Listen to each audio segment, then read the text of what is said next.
इसलिए मैं कहता हूं कि भगवान भले ही तुम्हें मंदिर में मिल जाएं, चाहे तुम मंदिर बनवा दो ऐसे मिल जावें, चाहे कोई तुम्हें भगवान दे दे, किसी दुकान से निछावर दे करके लाओ, लेकिन जब तक गुरुदेव भगवान नहीं मिलते हैं सारे भगवानों की पूजा व्यर्थ है। जितने भगवान हैं संपूर्ण भगवानों की पूजा ही व्यर्थ है जब तक जो है गुरुदेव भगवान ना मिल जाए। इसलिए गुरुदेव की बड़ी महिमा है। और एक बात आपको बता दूं कि संसार में तुम खूब तलाश कर लेना, लेकिन प्यारे ये सोचो कि हमें कोई गुरु ही नहीं मिल रहा है, कोई गुरु नहीं मिल रहा है। क्यों? क्योंकि तुम जहां भी जा रहे हो, जिसे गुरु बनाना चाहते हो, उसमें कोई ना कोई दोष दिखाई दे देता है, कोई ना कोई दोष। तो कहते नहीं नहीं साहब इनमें तो ये दोष है, फिर चलो दूसरी जगह चलें। हाँ वो दोष तो नहीं है लेकिन इनमें ये दोष है, चलो भाई तीसरी जगह चलो। हाँ वो दोष और ये दूसरे मिले थे महात्मा, वो दोष नहीं, लेकिन इनमें भी ये दोष है। तो एक बात बताओ, मंत्र में क्या दोष है? गुरु के मंत्र में दोष बताओ क्या है? मंत्र में तो दोष नहीं है। गुरु का शरीर, जिसे गुरु बनाओगे, हाड़ मांस का शरीर है, उसका गुण दोष से बना हुआ है। बोलो बना हुआ है कि नहीं? किससे बना है? गुण दोष। गुण दोष से बना है तो प्रभाव पड़ेगा। बस इतना अंतर है कि दोष बहुत कम रहते हैं, महात्मा जो होते हैं बहुत कम दोष रहते हैं, गुण ज्यादा होते हैं। लेकिन वो काल को देख के और ये जो वातावरण है वो देख के शरीर के ऊपर आ जाते हैं और प्रभावित कर देते हैं। लेकिन हमें दोष देखने के लिए नहीं जाना चाहिए, हमें तो गुरु को पाने के लिए जाना चाहिए और परमात्मा से प्रार्थना करना चाहिए कि प्रभु मुझे वहां भेज दो जहां पर मुझे कोई संत गुरु के रूप में प्राप्त हो जाए। बस भगवान से इतना ही मांगो। अपने विवेक से गुण दोष खोजने की आवश्यकता नहीं है, इस बात का ध्यान रखना। नहीं तो सीधी सी बात यह है कि अगर तुम्हें यही है तो प्यारे, एक सज्जन मुझसे बोले हम तो ग्रंथ को गुरु बना रहे हैं। हमने कहा ग्रंथ भी जब तक गुरुमुखी परंपरा से नहीं सुना जाएगा तब तक ग्रंथ भी तुम्हें सिद्धि नहीं देगा। क्यों भाई? ग्रंथ भी, अगर ग्रंथ को गुरु मान रहे हो तो ग्रंथ भी गुरुमुख से सुना जाता है कि नहीं? किससे सुना जाता है बोलो भाई? गुरुमुख से सुना जाता है। तो जब गुरुमुख से सुना जाता है ग्रंथ, तो आखिर गुरु तो तलाशना पड़ेगा ना। बिना गुरु के कैसे ग्रंथ पढ़ोगे? और मनमुखीपन से पढ़ लोगे तो कृपा नहीं होगी, तमाम अशुद्धियां त्रुटियां हो जाएंगी, और त्रुटियां हो जाएंगी तो यही ग्रंथ याद रखना जिसको तुम अपना बना रहे हो, यही शत्रु बन जाएगा। ध्यान से सुनना, क्योंकि गलत तरीके से आप 10 बार हमारा नाम लेंगे, हम ही नाराज हो जाएंगे कि तुम जब शुद्ध नाम नहीं ले सकते हो मेरा तो क्यों लेते हो बार बार? ऐसे शुद्ध नहीं पढ़ सकते हो ग्रंथ, तुम्हारे शब्दों में त्रुटियां हैं, व्याकरण जानते नहीं हो, किसी गुरु की शरण में नहीं गए हो, किसी से तुमने शब्द शुद्धि का अनुग्रह नहीं किया है, तो फिर कैसे, अनुरोध नहीं किया है तो कैसे तुम ये सिद्ध कर सकते हो कि मैं मंत्र शुद्ध पढ़ रहा हूं? जब तक गुरुदेव के श्री चरणों में बैठकर उनसे अनुरोध नहीं करोगे तब तक गुरु का अनुग्रह प्राप्त नहीं होगा। समझ गए हो कि नहीं? गुरुदेव का अनुग्रह कृपा उनकी तभी प्राप्त होगी जब तुम जिज्ञासु बनकर के पहुंचोगे। समझ रहे हो कि नहीं? पहुंचोगे तब। इसलिए गुरु परंपरा को कभी नकारना नहीं चाहिए। गुरु का मंत्र जो है परमात्मा से मिलाता है, मंत्र में ये शक्ति है। अच्छा मंत्र, एक बात बताओ, स्वर्ग से देवताओं को धरती पर उतारता है कि नहीं? यज्ञ करते हो, देवताओं का आवाहन करते हो, अनुष्ठान करते हो, धार्मिक देवताओं का आवाहन करते हो, तो आवाहन में माध्यम कौन बनता है? मंत्र बनता है। और मंत्र में ही ये ताकत है कि स्वर्ग से देवता उतरे चले जाते हैं धरती पर। ये किसकी ताकत है? मंत्र की। तो बोलो गुरु का मंत्र तुम्हें परमात्मा तक नहीं पहुंचा सकता? जब मंत्र धरती पर देवताओं को उतार देता है तो याद रखना गुरुदेव का मंत्र भी तुम्हें जहां परमात्मा है वहां तक अवश्य पहुंचाएगा। ये विश्वास करना चाहिए, इसमें किसी भी बार संशय नहीं करना चाहिए, बल्कि विश्वास करना चाहिए कि हमें भगवान अवश्य ही प्राप्त होगा। अब आवाज आई कि नहीं, इसका समाधान तो गुरुदेव करेंगे, बिना गुरु के इसका समाधान नहीं होगा। गोस्वामी जी ने लिखा, गुरु ग्रह गए तुरंत नहीं पाला, गुरु ग्रह गए तुरंत नहीं पाला, तुरत महिपाला। गुरु ग्रह गया वो तुरत महिपाला। चरण लागी करी विनय विशाला। चरण लागे कर विनय विशाला। चरण लागी करी विनय विशाला। चरण लागे कर विनय विशाला। निज दुख सुख सब गुरु ही सुनायो। निज दुख सुख सब गुरु ही सुनायो। निज दुख सुख सब गुरु ही सुनायो। निज दुख सुख सब गुरु ही सुनायो। तब वशिष्ठ बहु विधि समझायो। तब वशिष्ठ बहु विधि समझायो। तब वशिष्ठ बहु विधि समझायो। तब वशिष्ठ बहु विधि समझायो।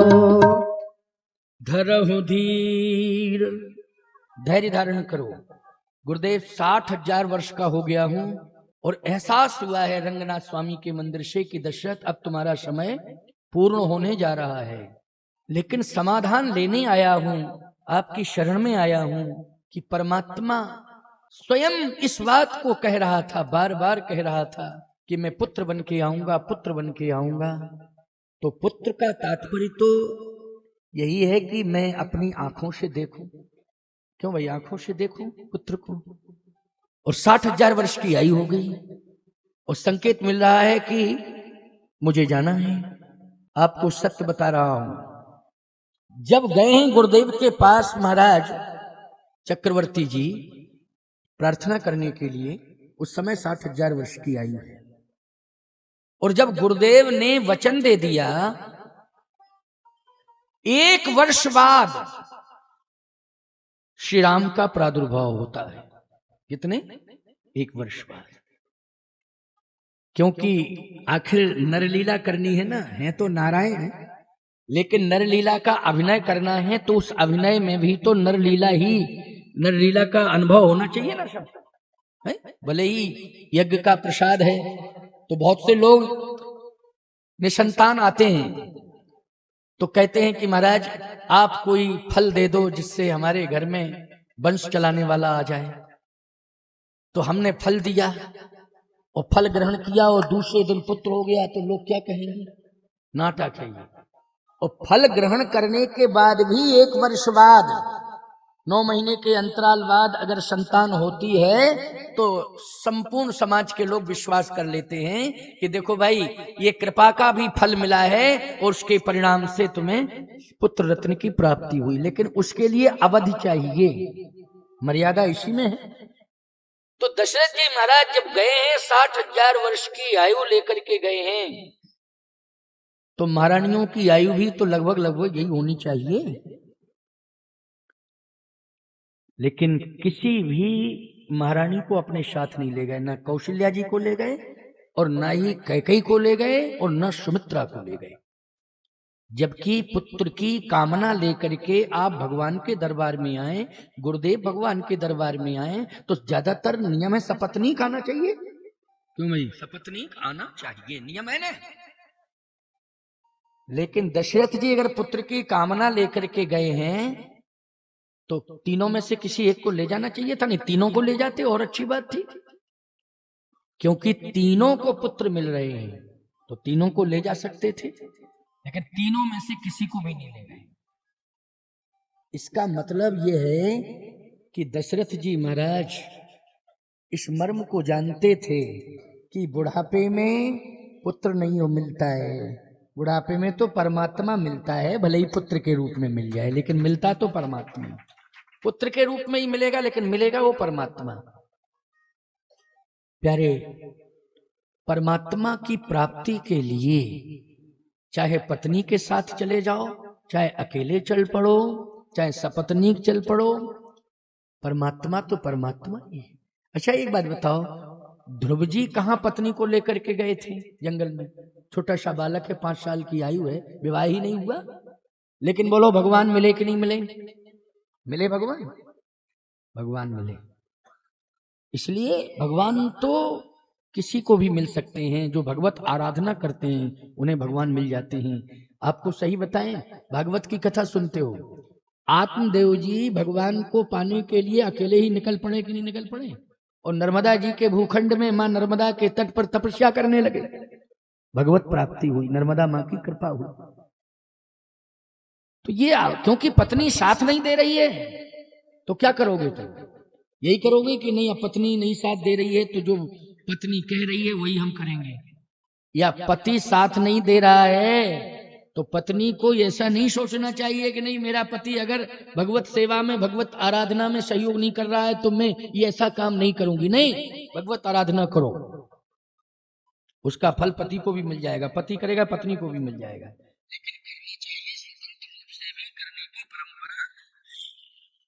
स्वतंत्र रूप से भी करने की परंपरा है।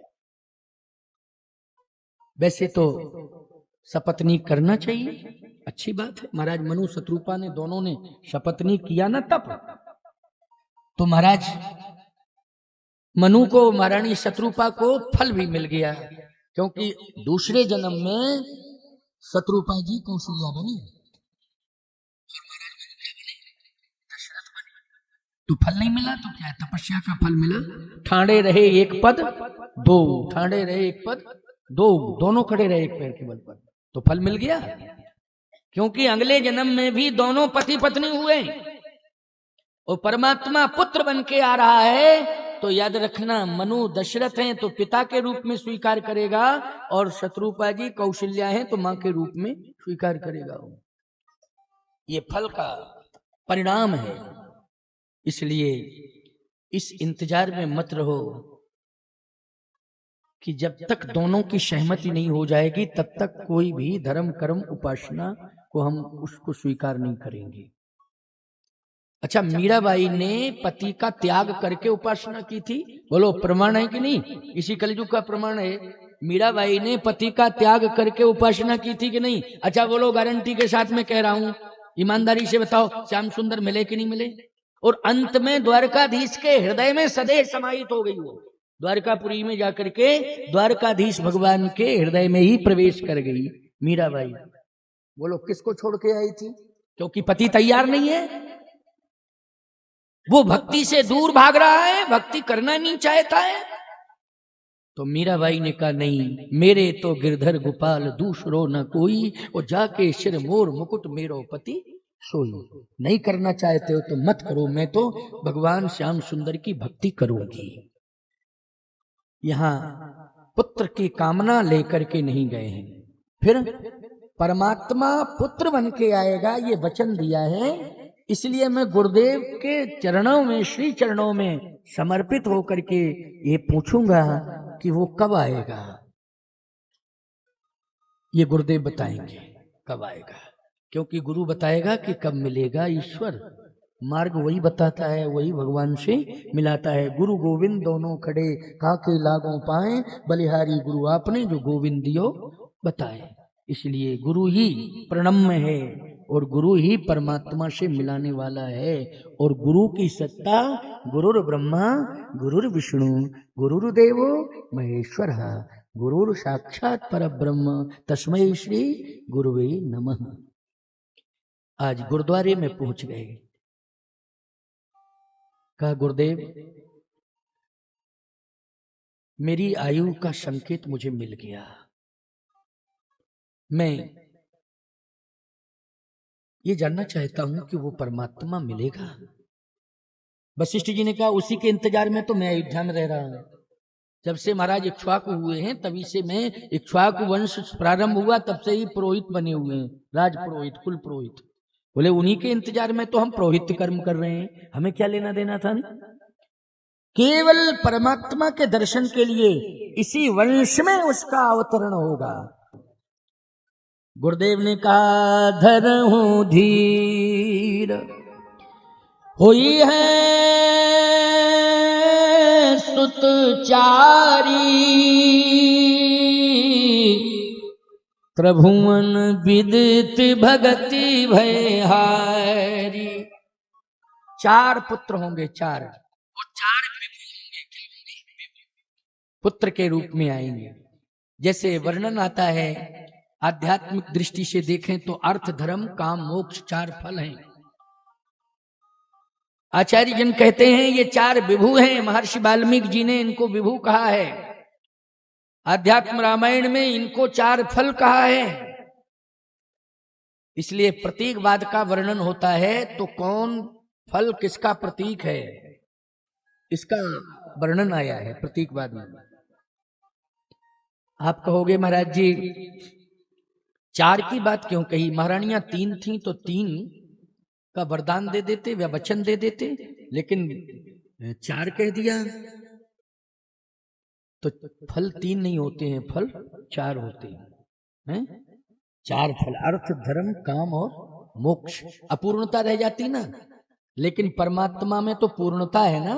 ओम पूर्णमदः पूर्णमिदं पूर्णात् पूर्ण मुदच्यते पूर्णस्य पूर्णमादाय पूर्णमेवावशिष्यते। तो परमात्मा तो पूर्ण है ना। याद रखना, बिना भरत के, बिना लक्ष्मण के, बिना शत्रुघ्न के अपूर्णता रहती। आप कहोगे महाराज जी सीता के बिना अपूर्णता रहती, तो सीता है वही राम है, जो राम है वही सीता है। देखने में 2 लग रहे हैं, लेकिन वस्तुतः गिरा अरथ जल वीच सम, कहियत भिन्न न भिन्न, वन्नो सीता राम पद जिनहि परम प्रिय खिन्न। इसलिए सीताराम तो एक ही है। देखने में 2 रूप हैं, लेकिन वस्तुतः है एक ही। इसलिए ये लक्ष्मण, भरत, शत्रुघ्न ये विभु हैं। श्री राम के सहे 4 और चारों एक साथ आएंगे।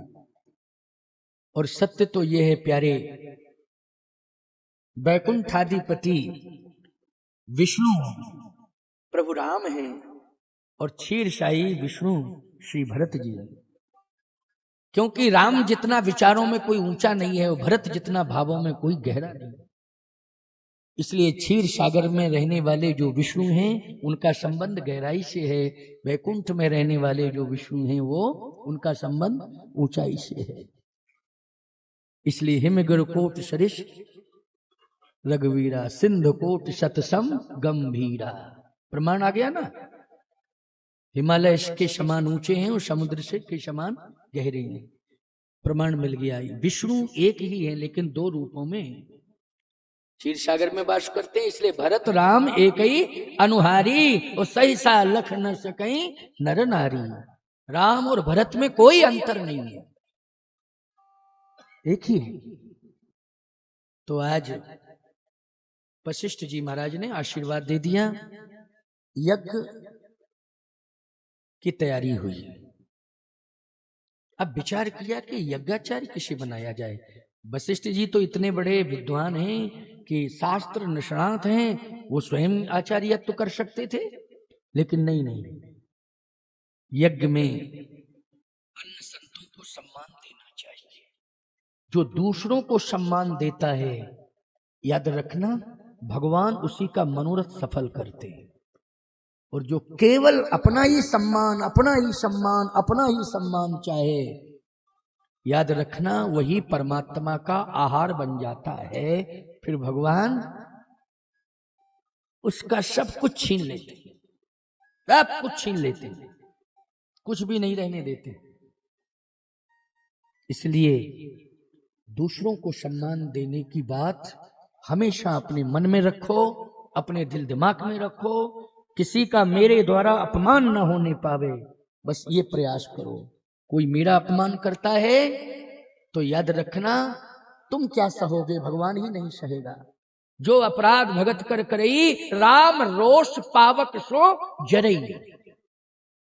सुन सुरेश रघुनाथ स्वभाव, निज अपराध रसायन काऊ। लेकिन जो अपराध भगत कर करई, राम रोष पावक सो जरई। इसलिए वशिष्ठ जी महाराज जैसा ज्ञानी, वशिष्ठ जी महाराज जैसा ध्यानी, क्या कहना, उदारता की पराकाष्ठा है। सबको सम्मान देते हैं।